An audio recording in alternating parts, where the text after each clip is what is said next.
from negotiating to just taunting. The Pentagon saying that Iran boarded a Western cargo ship off its coast after firing some warning shots to Idaho Republican Senator James Risch.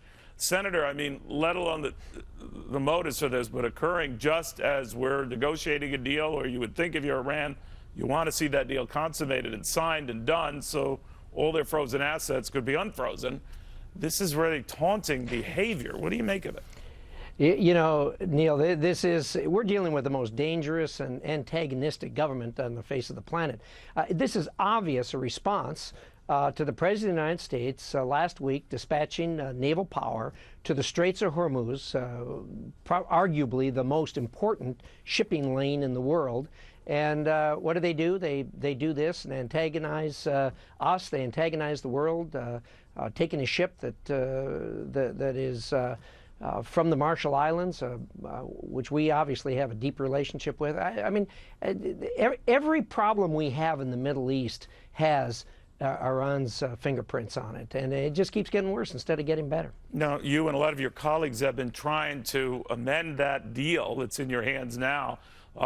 Many are putting, a number of provisos in there. Senator Barrasso wants one that guarantees that Iran will disavow any terrorist actions against the United States. Senator Rubio, one that would specifically require Iran to recognize the right of Israel's right to exist, or what have you. Many others. Another that features freeing all American hostages, including this Washington Post reporter.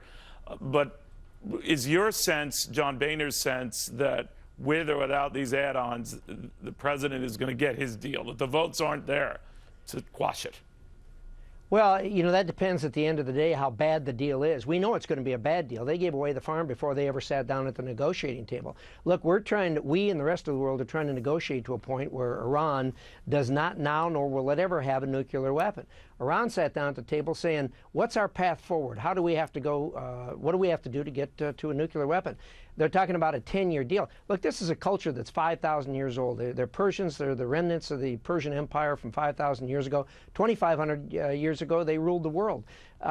10 years, 15 years means absolutely nothing to them. And they're negotiating a deal where at the end of the deal, they're going to be able to construct a nuclear weapon, and in the meantime, be able to do the research they need and construct a delivery system. It's nonsense.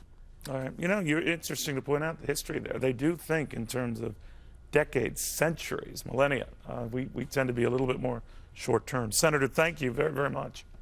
Thank you.